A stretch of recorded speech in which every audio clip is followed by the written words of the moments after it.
Entonces, si alguien tiene algún inconveniente con que la clase sea grabada, por favor, me lo hace saber para detener la grabación. Muy bien. Entonces, ya ustedes, me imagino que tuvieron la primera clase de la mañana con Carlos Chacón con respecto al tema de Streptococcus, que Streptococcus junto con Staphylococcus conforman el otro grupo de bacterias extremadamente importantes desde la perspectiva numérica, desde la perspectiva cuantitativa. ¿Por qué? Porque si pensamos en los bacilos gram negativos, tenemos un primer grupo de bacterias que mayoritariamente van a estar ustedes trabajando y recibiendo muestras representadas por esas bacterias en el laboratorio. Y el otro grupo que es mayoritariamente muy importante, cuantitativamente muy importante, es el de los cocos gram positivos. Y dentro de los cocos gram positivos, pues vamos a tener esta gran división de los dos grupos muchísimo más importantes, que son los estreptococos, que ya vieron ustedes en la mañana con Carlos, y los estafilococos, que vamos a ver en los próximos 45 minutos con un servidor. ¿Okay? Entonces vamos a completar el tema de los cocos gram positivos, que adicionalmente lo vamos a complementar de manera práctica, afortunadamente, en el laboratorio. ¿Ok? Entonces, ¿qué son los estafilococos? Los estafilococos, bueno, primero que nada, recordemos que la puerta de entrada a la identificación siempre va a ser la tinción de Gram. Entonces, obviamente, clasificarlos como cocos gram positivos. Vean qué interesante lo que dice ahí, agrupados en cadenas, tétradas o racimos. Bueno, probablemente con Carlos vieron ustedes que el agrupamiento típico de Streptococcus es en forma de cadenas y eso tiene que ver con la manera en la cual los Streptococcus se dividen. Un Streptococcus se divide en dos y después estos dos se dividen exactamente igual y quedan 4 en forma de cadena.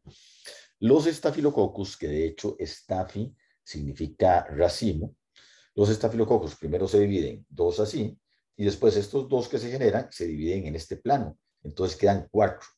Entonces tienen planos de división asimétricos y por lo tanto llegan a dar la forma de racimos de uva. Y ese agrupamiento es característico de este tipo de bacterias. Ahora, es muy importante entender que este agrupamiento lo vamos a recibir o lo vamos a detectar a partir del examen directo. O sea, cuando tomamos una muestra, la ponemos en un portaobjetos, una muestra clínica directa, la ponemos en un portaobjetos y realizamos la tinción de Gram. Ahí es donde vamos a ver el agrupamiento característico, ya sea de streptococos en forma de cadenas o de estafilococos en forma de racimos de uvas. Y ese agrupamiento puede que no sea tan evidente cuando ya ustedes tienen la colonia aislada. O sea, ustedes tomaron la muestra, la colocaron en un medio cultivo, creció la colonia y si a partir de ahí realizan la tinción de Gram, es posible que el agrupamiento no sea tan evidente como lo mencionamos acá. ¿Ok? Ahora, otra característica muy importante desde la perspectiva de identificación es que son bacterias que son catalasa positivas. Como vieron hace una hora con Carlos, que los Streptococcus son catalasa negativas, los estafilococos en contraposición son catalasa positivos. Entonces, si pensamos en un esquema de identificación que inicia con la tinción de Gram y que la tinción de Gram nos determina que tenemos un coco Gram positivo, la siguiente prueba en importancia entonces sería la prueba de la catalasa. Y en la prueba de la catalasa vamos a tener una bifurcación en la cual, por un lado, los catalasa positivas van a corresponder a Staphylococcus y los catalasa negativos van a corresponder a Streptococcus. Vean cómo se evidencia la catalasa en el laboratorio, cómo se realiza esta prueba que la vamos a hacer hoy. Ustedes toman un portaobjetos, toman la bacteria, la colocan en seco sobre el portaobjetos y le dejan caer una gotita de peróxido de hidrógeno. Si la bacteria es catalasa positiva, entonces se va a generar un burbujero. Y ese burbujero no es ni más ni menos que la acción de una enzima, que la enzima se llama catalasa, que toma al peróxido de hidrógeno, lo convierte en agua y en oxígeno. Y estas burbujas que vemos acá son evidencia precisamente del oxígeno en forma de gas. Entonces, por eso es que vemos las burbujas, ¿ok? Muy importante entonces los Staphylococcus catalasa positivos. Ahora, esta es una prueba que tiene un cuidado muy importante. Resulta que los eritrocitos tienen la enzima de la catalasa y resulta que el agar sangre tiene eritrocitos. Entonces, ustedes se pueden imaginar que si usted tiene una placa de Petri con un agar sangre y esa placa no está inoculada, si usted toma una asada del agar y le realiza la prueba de la catalasa, le va a dar positivo. ¿Qué quiere decir esto? Que cuando tenemos bacterias crecidas en agar sangre y realizamos una prueba de la catalasa, tenemos que tener mucho cuidado para que no exista un falso positivo. ¿Qué quiere decir esto? Que no se nos genere una reacción positiva que sea producto no de una bacteria, sino que raspamos eritrocitos del medio y esos eritrocitos fueron los que entonces nos dieron la reacción positiva. Tenemos que tener ese cuidado. ¿Estamos de acuerdo? Ahora, en la literatura se menciona que no debería realizarse una prueba de la catalasa a partir de bacterias crecidas en agar sangre. Sin embargo, tenemos el inconveniente de que precisamente para el grupo más importante en la cual esta prueba tiene un valor diferencial, que son los Streptococcus, resulta que los Streptococcus solo nos van a crecer en agar sangre. Entonces, aunque sería ideal no realizar la prueba a partir de agar sangre, resulta que en la práctica tenemos que aprender a hacerlo. Y hoy lo vamos a practicar en el laboratorio. Ustedes van a tener Streptococcus en el laboratorio y con mucho cuidado van a realizar la prueba de la catalasa y se van a dar cuenta que les va a dar negativo. Entonces, vamos a aprender a que a pesar de que no es la condición ideal realizarla a partir de un agar sangre, si lo hacemos con cuidado, podemos diferenciar a una bacteria catalasa positiva de una bacteria catalasa negativa. ¿Estamos de acuerdo? Vean que la catalasa es para los cocos gram positivos como la oxidasa es para los bacilos gram negativos. Ya vimos en el esquema de identificación de bacilos gram negativos cómo la oxidasa también nos dividía los grupos de bacilos en fermentadores y no fermentadores, e incluso dentro de los fermentadores nos podría distinguir entre vibrios y enterobacterias. Bueno, la catalasa tiene ese papel. Es una prueba muy rápida que nos distingue dos grupos muy importantes dentro de los cocos gram positivos. Ahora, los estafilococcus son oxidasa negativos, pero esta es una prueba que prácticamente en el laboratorio nunca se lo vamos a aplicar a cocos gram positivos. ¿Por qué? Porque no tiene un valor diferencial importante, no nos va a aportar mucha información. Entonces, de la misma manera que a los bacilos gram negativos no le realizamos una catalasa, a los cocos gram positivos, aunque tengan este carácter, no le realizamos una oxidasa. Eso es importante tenerlo en cuenta. Vean que son bacterias que no forman esporas ni son móviles, entonces obviamente no vamos a tener aquí involucrado una adición de esporas ni una agar movilidad con el fin de someter a esas bacterias a protocolos diferenciales, ¿verdad? Y son bacterias que crecen abundantemente, los estafilococos, a diferencia de los streptococcus que tienen ciertos requerimientos importantes, como crecer en medios enriquecidos, como agar sangre, agar chocolate, y les gusta la capnofilia. El estafilococcus crece perfectamente en cualquier condición. Es una bacteria muy poco fastidiosa.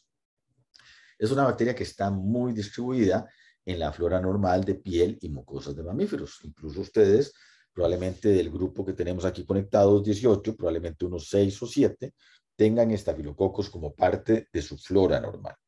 Y en la flora normal se ubican en la piel. Particularmente si queremos determinar si alguien tiene a Staphylococcus aureus como parte de su flora normal, lo que se realiza es un hisopado nasofaringio. Un hisopado muy similar o prácticamente igual al que se toma para las muestras de COVID. Se toma un hisopado y el material que viene en el hisopo se raya en medios selectivos y diferenciales o en medios enriquecidos como agar sangre y se determina si hay presencia o no de Staphylococcus. ¿Ok? Hay un género que se podría confundir con Staphylococcus, que es el género Micrococcus, que está conformado por cocos gram positivos, catalasa positivos y de una amplísima distribución. Entonces hay que tomarlo en cuenta porque en algún momento podría ser un contaminante y no realmente una bacteria de importancia clínica como lo es Staphylococcus. Entonces, si en algún momento tenemos la duda de que si la bacteria que tenemos es Micrococcus o Staphylococcus, la prueba de diferenciación entre ambos géneros va a ser la utilización de la bacitracina. Y esto es otro concepto importante que tenemos que tomar en cuenta para todo este grupo de coco gram positivos, en el sentido de la utilización de antibióticos con criterios diferenciales. Ya vieron ustedes, probablemente con Carlos, cómo para Streptococcus pyogenes se puede utilizar la sensibilidad a la bacitracina como un criterio diferencial, o para Streptococcus pneumoniae se puede utilizar la sensibilidad al Optoquin también como un criterio diferencial. Bueno, en Staphylococcus hacemos lo mismo. Utilizamos un disco de bacitracina para diferenciar a Micrococcus de Staphylococcus. ¿Por qué? Porque resulta que Micrococcus es un género sensible a la bacitracina.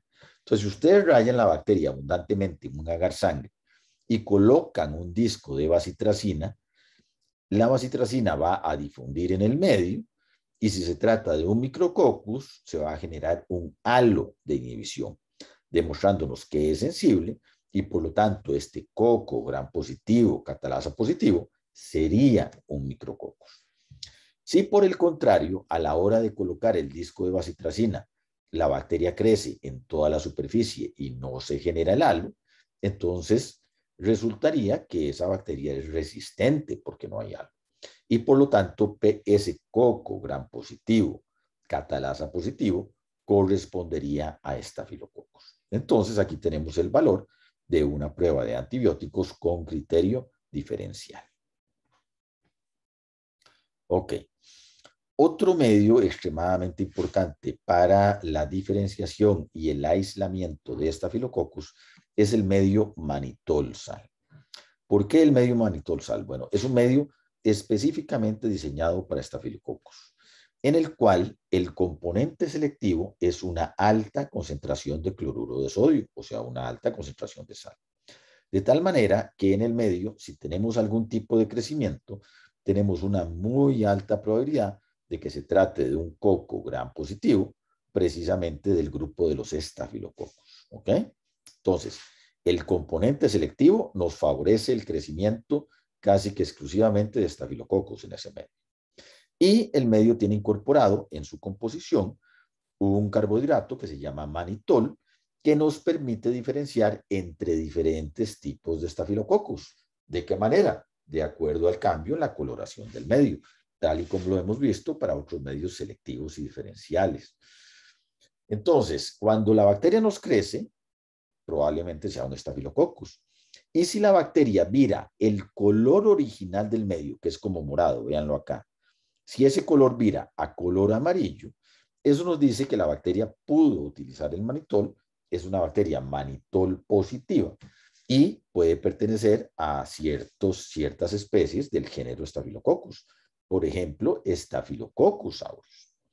Por el contrario, si la bacteria crece abundantemente bien y puede que sea un Staphylococcus, pero no hay un viraje en el color del medio, puede que se trate de Staphylococcus epidermidis. ¿Ok?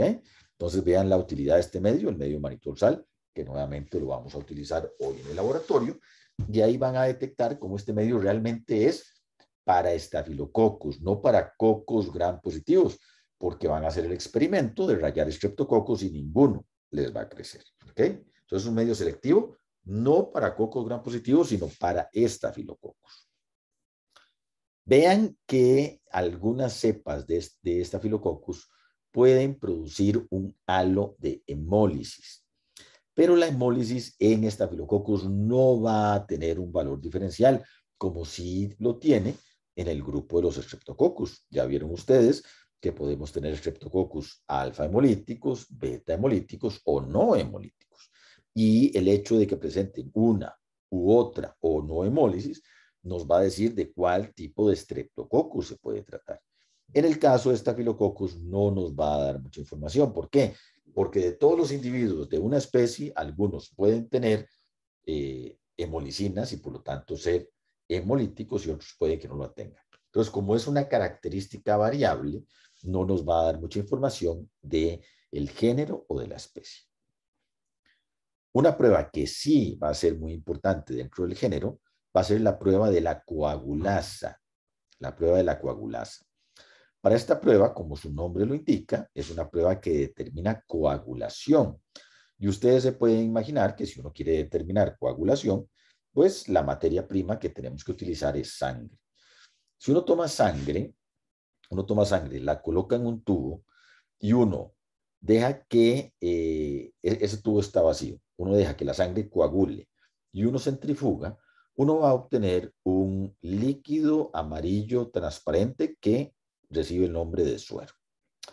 Si uno, por el contrario, toma esa sangre y la coloca en un tubo que tenga anticoagulante y luego centrifuga, separa todas las células de ese suero, de esa sangre completa, también le va a quedar un líquido amarillento translúcido que se llama plasma. ¿Cuál es la diferencia entre el suero y el plasma? Bueno, el suero ya pasó por un proceso de coagulación, entonces no puede coagular. El plasma, por el contrario, no ha pasado por un proceso de coagulación. Entonces, precisamente para la prueba de coagulasa vamos a utilizar plasma y generalmente se solicita plasma de animales, ya sea plasma de caballo, plasma de conejo, que son los que mejor funcionan. Entonces, cuando uno toma el plasma, y es otra prueba que vamos a hacer en el laboratorio, uno toma un tubito con 0,5 mililitros de plasma y realiza un inóculo muy fuerte del Staphylococcus que está trabajando.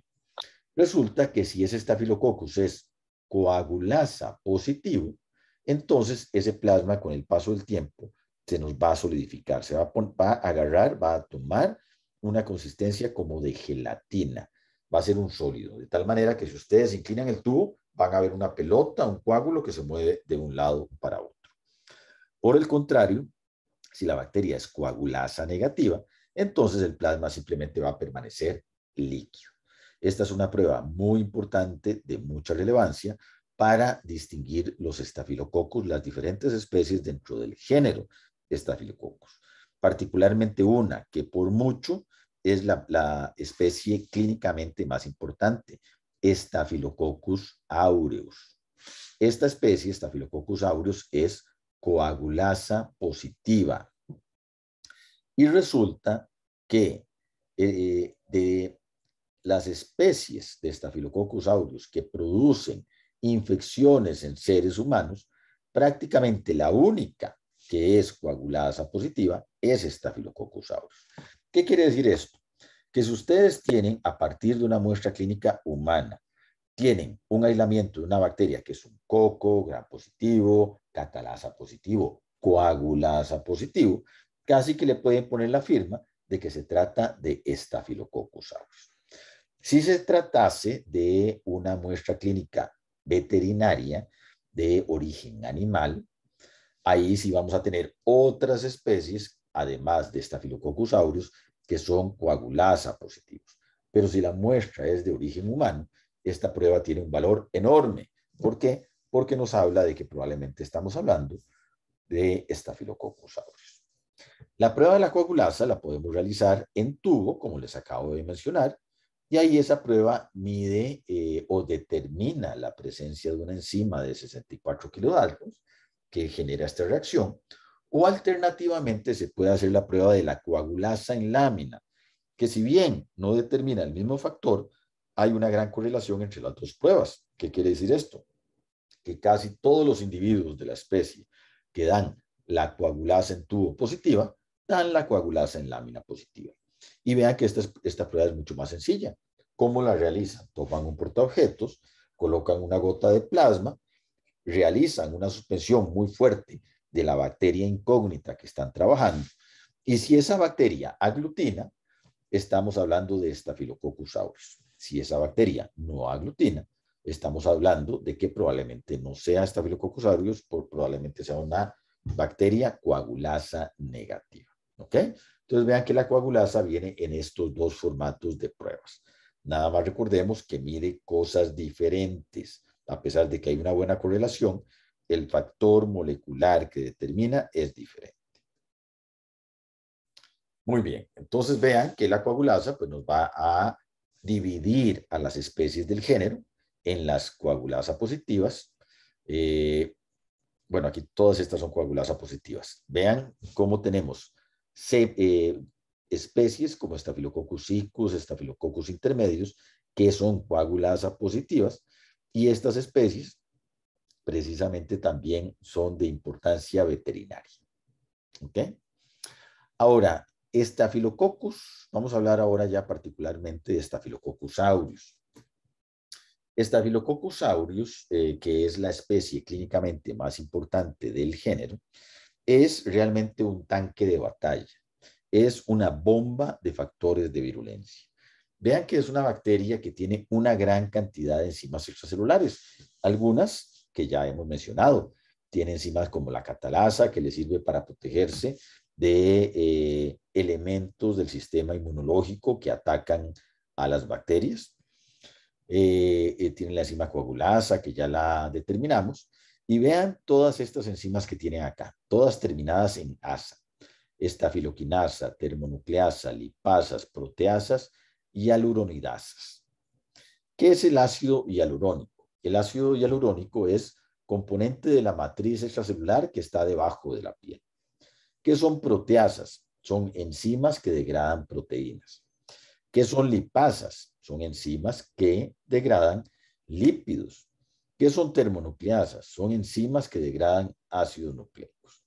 Entonces, ustedes se pueden imaginar que si tenemos una bacteria que puede degradar matriz extracelular, que puede degradar proteínas, lípidos, ácidos nucleicos, todos los componentes de un ser vivo, ustedes se pueden imaginar que si tenemos una infección con una bacteria que produzca todo esto, vamos a tener una destrucción masiva del tejido. Precisamente estas características le dan la propiedad a Staphylococcus aureus de ser una bacteria biogénica, una bacteria purulenta. ¿Qué significa esto? Que es una bacteria que cuando produce infección genera pus, va acompañada de pus. ¿Por qué? Porque tiene un arsenal de factores de virulencia que le permite generar infecciones, y ya les puedo adelantar, muchas infecciones a nivel de piel, y a nivel de piel va a degradar totalmente el tejido y generar ese tipo de presentación. Entonces, elemento muy importante que existe una gran cantidad de factores de virulencia de esta bacteria que le permite degradar los tejidos. Un concepto que sí es importante tener en cuenta es que no todos los individuos de la especie van a tener todos los factores de virulencia. Entonces, como usted puede tener un individuo que tenga 2 o 3 de estos factores de virulencia y que no genere infecciones muy serias, puede tener otra cepa u otro individuo de Staphylococcus aureus que los tenga todos y va a ser una cepa muy agresiva. ¿Qué quiere decir esto? Que dentro de Staphylococcus aureus vamos a tener individuos que tienen una gran agresividad, una gran infectividad, una gran virulencia, y vamos a tener otros que no son tan virulentos. Y eso, el hecho de que sean muy virulentos o poco virulentos, lo podemos determinar y detectar en el laboratorio mediante la detección de una o varias de estas enzimas. Entonces es un concepto importante. La virulencia no es pareja dentro de la especie. Tenemos diferentes grados de virulencia. Como por ejemplo, no todos los seres humanos somos igualmente violentos, no todos los estafilococos son igualmente virulentos. Usted puede andar por la calle manejando y de repente alguien se le atraviesa y usted puede que tenga una reacción muy pasiva, una persona en particular, y puede que haya otra persona muy estresada, muy alterada, con una historia de vida muy complicada, que en la calle reacciona de manera muy violenta. Entonces vean que como tenemos diferentes personalidades en el ser humano, igual tenemos diferentes grados de virulencia en una bacteria como Staphylococcus. Ok. ¿Qué tipo de infecciones va a producir Staphylococcus aureus? Que como les mencioné, es la bacteria de mayor importancia clínica en el género. Bueno, primero que nada, vamos a tener infecciones a nivel de piel. Y son infecciones que se generan por invasión directa superficial. ¿Qué significa esto? Vean que aquí estamos dentro del rango de lo que denominamos infecciones de origen endógeno. O sea, son infecciones que son producidas por bacterias que nosotros mismos acarreamos, pero que ante un insulto, una herida, cualquier trastorno mecánico que rompa la barrera de la piel, eso va a permitir que la bacteria ingrese, colonice y genere un proceso infeccioso. Entonces, por ejemplo, las infecciones por Staphylococcus es recurrente o es esperable, es usual que esas infecciones ocurran después de un evento traumático. Una herida, un atleta de alto rendimiento que tenga mucho roce entre la planta del pie y su calzado deportivo y eso que le genere llagas. Por ejemplo, cuando uno se rasura, que se le generen microabrasiones durante un proceso quirúrgico en el cual haya penetración de las capas dérmicas, ¿verdad? Por eso siempre se insiste en que no hay que someterse a ningún procedimiento quirúrgico a menos que sea estrictamente necesario. De ahí, por ejemplo, el gran cuidado que hay que tener con las cirugías estéticas, que generalmente no responden a un trastorno de salud primario, pero que van a involucrar procedimientos invasivos. ¿Por qué? Porque uno de los efectos secundarios no deseados, por supuesto, de una cirugía estética, como de cualquier cirugía, puede ser una invasión superficial por parte de Staphylococcus aureus y una infección que puede ser muy dramática en cuanto a las consecuencias para el paciente, incluso puede poner en peligro la vida del paciente. Entonces vean cómo una bacteria que forma parte de nuestra flora normal, que habita diferentes lugares de nuestra dermis, de nuestra piel, ante una apertura de la barrera que supone la piel, puede acceder al interior y producir alguna infección no deseada con cualquier infección. ¿Qué tipo de infecciones va a generar Staphylococcus aureus a nivel de piel? Bueno, va a generar infecciones que tienen todos estos nombres: impétigo, foliculitis, furúnculos, carbúnculos, celulitis, linfangitis y linfadenitis, ¿verdad? Todo este tipo de infecciones son las que puede ocasionar Staphylococcus aureus en la piel. Y todos estos nombres tal vez no son muy ilustrativos, pero las imágenes sí lo son muchísimo más ilustrativas. Entonces, todas estas infecciones que tenemos acá descritas a nivel de palabras, podemos ver cómo se ven en la vida real. Y vean que podemos tener diferentes grados de severidad de esas infecciones. Podemos tener infecciones que no son muy serias, pero sí molestas y estéticamente no muy agradables, como la foliculitis. Vean, por ejemplo, aquí tenemos una infección a nivel del folículo piloso, en este caso de los vellos del bigote de este señor. Y vemos como el folículo piloso está infectado por Staphylococcus y vean cómo se aprecia claramente la presencia de pus en esa foliculitis que este señor está sufriendo en ese momento particular. Entonces tenemos una lesión que es inflamada, que es enrojecida y con material purulento en el centro. Si ustedes aprietan esa lesión, probablemente salga el material purulento o la pus, que es este material blanquecino viscoso, no de una apariencia muy agradable. Ahora, este tipo de presentación se puede presentar en diferentes grados de severidad. Vean, por ejemplo, en un carbúnculo o en un impétigo buloso, como tenemos una presentación similar, pero de una magnitud cuantitativa muchísimo más grande. O sea, la misma presentación, una lesión inflamada, enrojecida, caliente al tacto y con material purulento en el centro. ¿Lo ven? Entonces, básicamente es la misma lesión con un grado de severidad mayor. Si estas lesiones progresan a estas presentaciones tan severas, hay incluso peligro de sepsis, o sea, que la bacteria ya no se encuentre únicamente localizado a nivel de piel, sino que acceda al torrente sanguíneo y nos produzca una infección muchísimo más seria, como es la infección a nivel de sangre. Si uno toma este material purulento, la pus, la extrae de cualquiera de este tipo de lesiones, la coloca en un portaobjetos y realiza una tinción de Gram, va a tener ese panorama que estamos viendo ahí. Y esto es lo que se llama el examen directo. Una toma directa de la muestra clínica que se coloca sobre una lámina de vidrio y su examinación por técnicas microscópicas. ¿Qué es lo que vamos a ver acá? Bueno, vamos a ver todas estas células que tienen un núcleo globulado.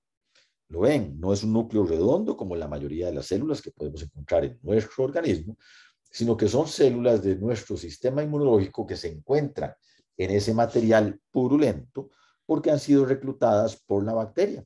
La bacteria tiene la capacidad de emanar moléculas que llaman células del sistema inmune que vienen a protegernos. Estas células se conocen como polimorfonucleares. Y intercalado entre todas esas células, pues vamos a encontrar la bacteria responsable de esa infección, que en este caso es un Staphylococcus aureus. Vean, en el caso de este Staphylococcus, que es claramente un coco gram positivo y que está distribuido en forma de racimo de uvas. Entonces, esta es la presentación típica de la cual estábamos hablando anteriormente, que se asocia de manera muy característica con bacterias del género Staphylococcus. ¿Ok? Entonces, el examen directo va a ser una herramienta importante con la que vamos a contar para realizar el diagnóstico de infecciones producidas por Staphylococcus aureus. Ok, entonces vean que en estas infecciones tenemos la característica o la presentación de que la bacteria está creciendo, está infectando, se está multiplicando en el sitio que nos está produciendo problemas. Pero Staphylococcus aureus también es una bacteria toxigénica. ¿Qué quiere decir esto? Que dentro de la gran cantidad de factores de virulencia que produce, también produce toxinas que generan problemas gastrointestinales. Entonces, es una bacteria que nos puede producir cuadros de diarrea, de calambre estomacal y de vómito. ¿Cuál es la presentación clásica de este tipo de evento? Bueno, esta presentación es el típico, la típica fiesta de 15 años, la típica fiesta de matrimonio, un almuerzo de un bautizo, en la cual hay alrededor de alguna celebración, se hace algún evento social, se invitan amigos y miembros de la familia, que vienen todos al mediodía, comen, había arroz con pollo, ensalada con caracolitos, todo el mundo llegó, comieron, la pasaron muy bien. Y a las 6, 7 de la noche la gente comienza a llamarse, a mandarse mensajes y mira, ¿cómo seguiste, fulanito? Vieras que estoy fatal. Llegué de la fiesta y a las 2 horas comencé con una diarrea, un vómito, estoy mareaditico, me siento muy mal. ¿Vos cómo estás? Y resulta que de 30 personas que fueron a la fiesta, 20 están con la misma presentación. Es lo que se llama un brote alimentario, ¿verdad? Entonces, a partir de un producto de alimentación que está en este caso asociado al crecimiento de Staphylococcus aureus, la gente que lo ingiere sufre un trastorno gastrointestinal. Afortunadamente, esta es una presentación que no tiene mayores consecuencias que una mala noche, a lo sumo, y que son situaciones autolimitantes. ¿Y cómo se derivan estas situaciones? Bueno, resulta que esto es lo que se llama una toxinosis. Resulta, vean qué interesante, en este caso, todos los signos y síntomas de este tipo de presentaciones no se deben a que la bacteria está creciendo, se está multiplicando a nivel gastrointestinal. De hecho, la bacteria ya no está. Todo se debe a la presencia de toxinas que la bacteria depositó en algún momento. ¿De qué manera? Bueno, imaginémonos que la señora que estaba realizando estaba preparando todos los alimentos para la celebración de los 15 años, resulta que tenía un uñero y ese uñero estaba, el uñero es una abrasión en la piel, es una apertura en la piel. Y entonces la bacteria que tenemos en la piel, en este caso Staphylococcus aureus, infectó el uñero y tenía una infección ahí de Staphylococcus aureus, ¿verdad? Entonces la señora se mordía el uñero y mientras estaba preparando la ensalada con caracolitos, metía las manos y el arroz con pollo, y entonces en ese proceso, una bacteria que le estaba generando a esa persona una infección a nivel de piel, ¿verdad? Por un mal uso de las técnicas de preparación de alimentos. Entonces la persona lo que hizo fue inocular los alimentos con una cepa de Staphylococcus aureus que producía este tipo de toxinas bacterianas. Resulta que entonces en ese momento usted inocula la ensalada de caracolitos con la mayonesa, un sustrato riquísimo para Staphylococcus aureus. La bacteria crece, sigue toda la curva de crecimiento que ya vieron ustedes en este curso, secreta todas las toxinas, las tira al medio Y después la bacteria hace toda la curva, fase lag, fase log, fase estacionaria, y se muere. Y resulta que la ensalada la hicieron hace 3 días y ya cuando llegan a servirla, o el arroz con pollo lo llegan a servir y ya el estafilococcus no está, pero las toxinas sí están. Vean qué interesante. Y resulta como, ay, mira, nos preparamos con mucho tiempo, hicimos el arroz con pollo desde antier, entonces vamos a calentarlo bien para que nadie se enferme. Mentira. Vean que son enteroxinas termoestables. ¿Qué quiere decir eso? Que por más que calentemos, van a ser estables a la presencia de temperatura. Entonces no las vamos a eliminar. Y como no las vamos a eliminar, igual nos comemos el arroz con pollo calentado y la ensalada de caraculitos mucho más que ni siquiera se calienta. Vamos a ingerir las toxinas y las toxinas son las que nos van a producir el cuadro de vómitos y el cuadro de diarreas. O sea, la bacteria ya no está por ningún lado. Eso es una intoxicación, no es una infección. ¿Ok? Entonces, eso tenemos que tenerlo bien claro. Entonces, enfermedades que produce Staphylococcus por la presencia de toxinas. ¿Ok? Vean esta otra enfermedad, el síndrome de piel escaldada. Y esa es otra toxinosis que produce Staphylococcus aureus. Vean qué presentación tan dramática la que se puede ver. Y aquí, ¿qué es lo que tenemos? Un niño que tiene lesiones a nivel de piel, pero estas lesiones son producidas no por una infección de la bacteria. Ninguna de estas lesiones tiene la presencia de la bacteria creciendo. Vean que son lesiones, aunque son muy dramáticas, son muy diferentes a estas de acá.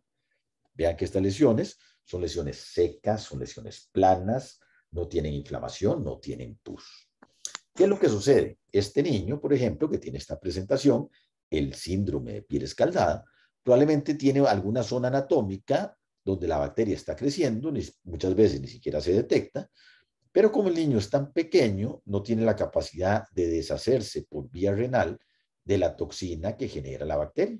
Y entonces la toxina viaja por todo el organismo, llega a las regiones intermedias de la piel y comienza a generar una proteólisis de la piel. Y entonces la piel comienza a desprenderse y nos da este tipo de presentación. Como les digo, esto generalmente sucede en niños porque su capacidad renal está disminuida. Entonces, ante una levera infección en cualquier localización anatómica donde la bacteria se multiplique en forma incluso discreta, la toxina se disemina y como su sistema renal no está tan desarrollado, no pueden deshacerse tan rápido de la toxina y se presenta este cuadro. Afortunadamente, a pesar de ser un cuadro que no es nada agradable, uno ver a su chiquito recién nacido así, pues obviamente no es la mejor manera de empezar el periodo tan bonito que es el periodo de criar hijos. A pesar de eso, es un cuadro autolimitante que eventualmente no va a dejar muchas secuelas en el niño. Este cuadro también es frecuente en pacientes con algún problema renal, por ejemplo, en pacientes que requieren diálisis. ¿Por qué? Por la misma razón que les estaba explicando anteriormente, porque la toxina se elimina vía renal. Entonces, como les digo, esta es una toxinosis igual, no es una infección. Y la otra toxinosis, muy importante, que produce Staphylococcus aureus, es el síndrome de choque tóxico. ¿Y qué es el síndrome de choque tóxico? Nuevamente es un cuadro que genera Staphylococcus aureus no por una infección en ningún lado, sino por el crecimiento en alguna localización anatómica particular asociado a la producción de una toxina, en este caso esta toxina de acá, que lo que genera es que el sistema inmunológico que en condiciones normales tiene que protegernos, cuando el sistema inmunológico se hiperactiva, reacciona de una manera exagerada, el mismo sistema inmunológico nos ataca. Y ese ataque que nos hace el sistema inmunológico induce el choque tóxico. ¿Qué es el choque tóxico?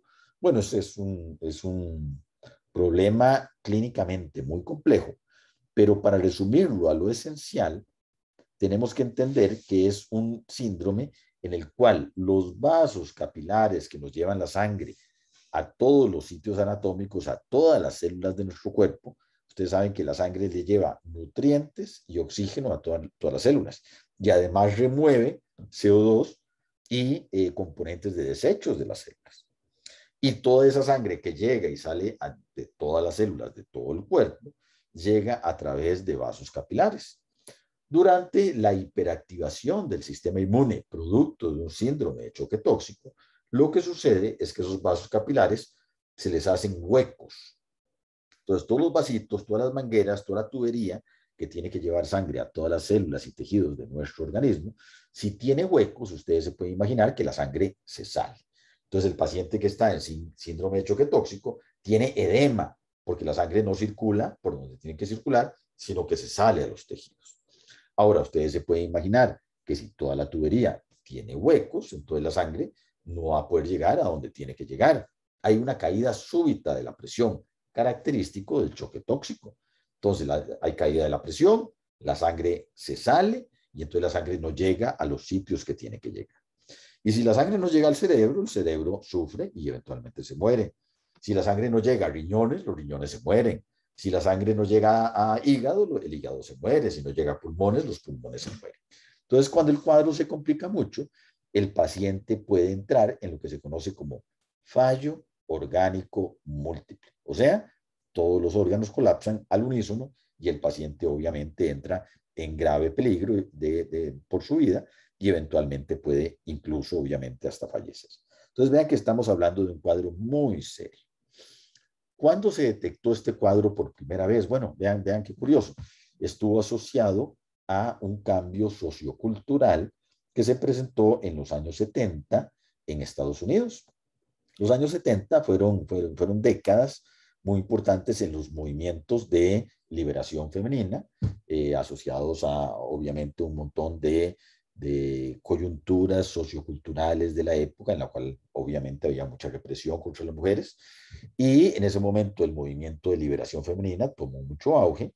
Y uno de los representantes más visibles de este movimiento fue la presencia del tampón, porque el tampón vino a liberar un poco a la mujer de toda la rutina que se presenta durante el periodo menstrual, pero en ese momento, que a pesar de que sí es un elemento que bien embraza todos estos movimientos, en ese momento no fue utilizado de la mejor manera, porque en aras de esa liberación, pues se introducía y se dejaba varios días a nivel vaginal, y entonces ustedes se pueden imaginar que el tampón, por la composición que tiene, entrapa mucho el material del periodo menstrual, y lo que generó o lo que generaba en ese momento era un caldo de cultivo muy rico para el Staphylococcus aureus y cualquier bacteria de la flora normal que ahí se encontrase.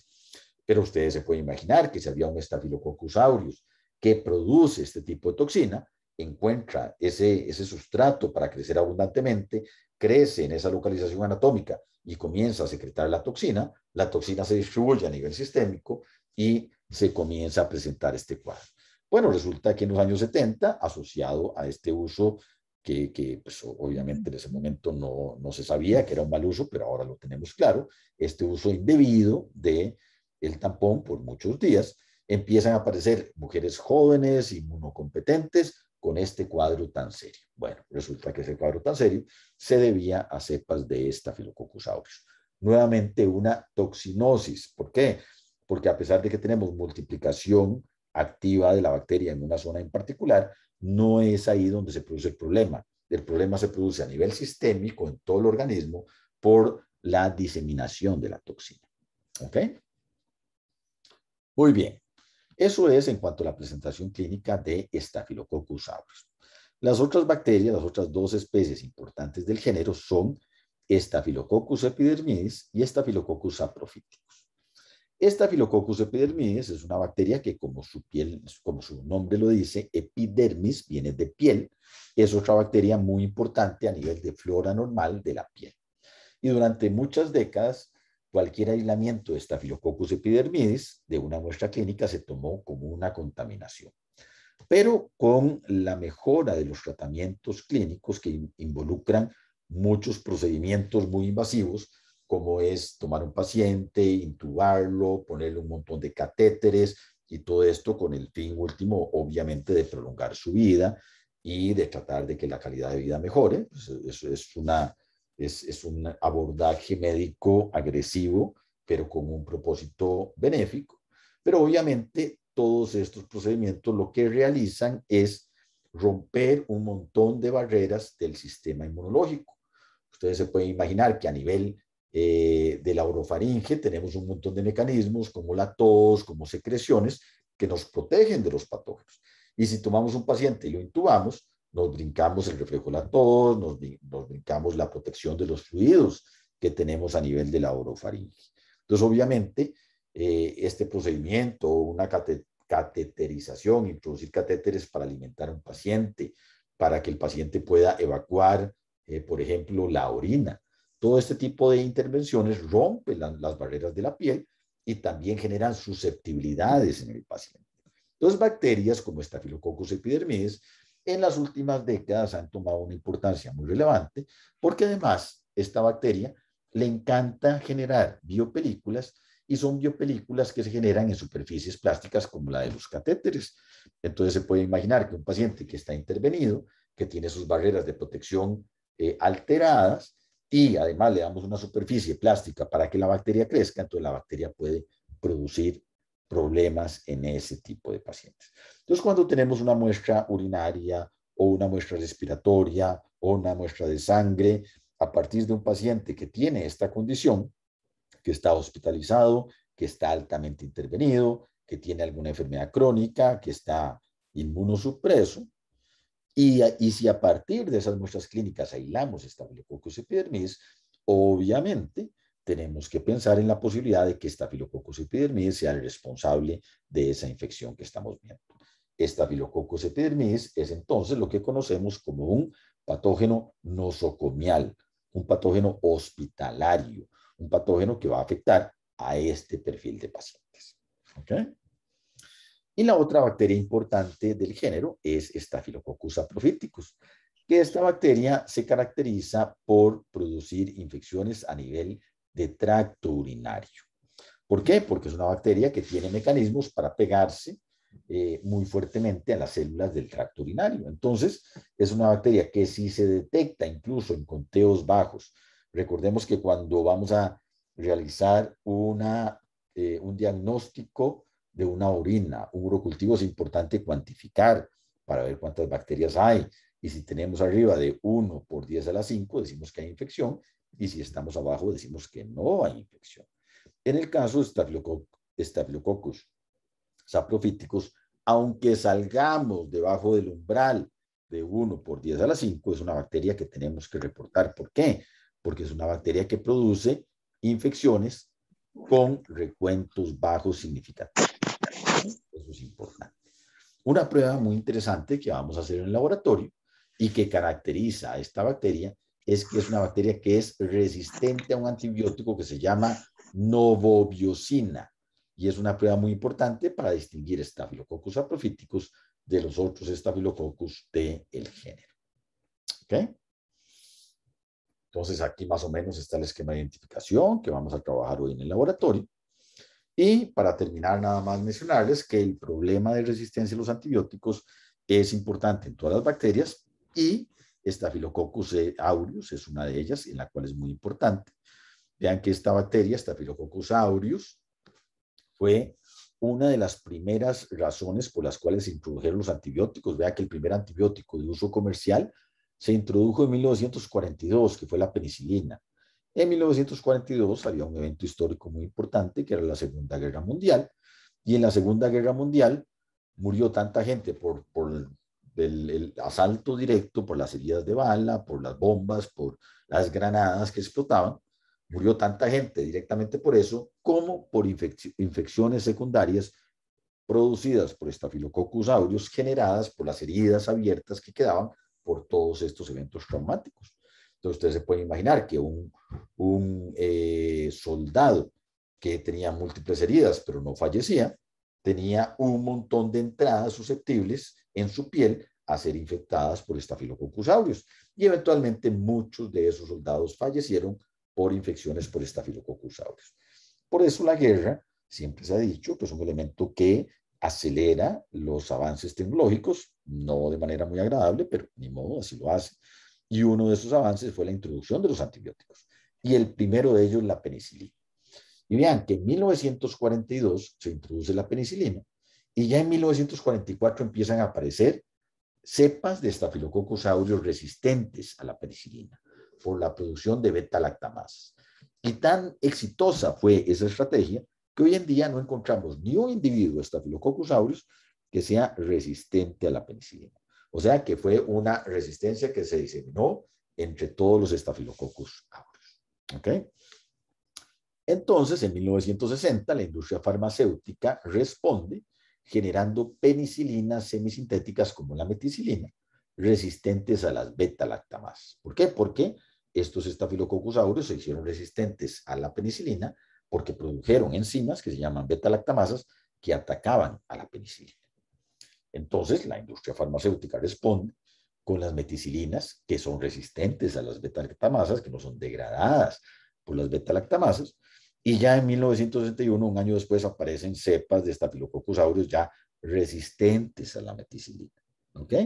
Y esta resistencia ha progresado desde ese momento hasta entonces, de manera tal que hoy en día el 50%, en números redondos aproximados, el 50% de las cepas de Staphylococcus aureus son resistentes a la meticilina. Entonces, en el laboratorio tenemos que estar atentos a determinar la resistencia a las meticilinas, a reportarlas, porque son de reporte obligatorios, y a determinar la aparición o no de la resistencia a un antibiótico que es casi que la última línea de acción que nos queda, que es la vancomicina. De momento, cuando tenemos una cepa que es meticilina resistente, el antibiótico de elección es la vancomicina. Pero la vancomicina tiene varios problemas. Es un antibiótico muy caro y es un antibiótico muy tóxico. Entonces, obviamente, solo vamos a querer utilizarlo en aquellos casos que amerite, porque la bacteria, en efecto, es resistente a la meticilina. ¿Ok? Entonces, es importante que en el laboratorio detectemos si una bacteria es o no resistente a la meticilina. ¿Y cómo lo vamos a hacer? ¿Cómo detectamos si una bacteria es resistente a la meticilina o no? Bueno, por la prueba de susceptibilidad a los antibióticos, vamos a ver si tiene o no resistencia a la meticilina y vamos a determinar si es una cepa MRSA, que MRSA es el acrónimo del inglés, que viene de Staphylococcus aureus resistente a la meticilina. Methicillin resistant Staphylococcus aureus. Entonces, cuando oigan de MRSA, estamos hablando de cepas de Staphylococcus aureus resistentes a la meticilina. ¿Y cómo lo determinamos en el laboratorio? Que son MRSA, mediante pruebas de aglutinación, o sea, tomar la bacteria, mezclarla con un reactivo, y si la bacteria aglutina, es un MRSA. Si no aglutina, no es un MRSA. O pruebas moleculares, como las que hacen para el COVID, por ejemplo, la PCR, tomar la bacteria, someterla a una prueba molecular y detectar la presencia del gen que confiere la resistencia a la meticilina. Entonces, uno de los mensajes importantes que tienen que llevarse esta clase es que el tema de las resistencias a los antibióticos es importante en Staphylococcus aureus, particularmente por la resistencia a la meticilina. ¿Ok? Bueno, muchachos, en este momento son las 10:56. Creo que es suficiente con la materia que les he presentado hasta ahora. No sé si en este momento tienen alguna pregunta que quieran realizar a través del chat, que es la única vía de comunicación que tenemos en este momento.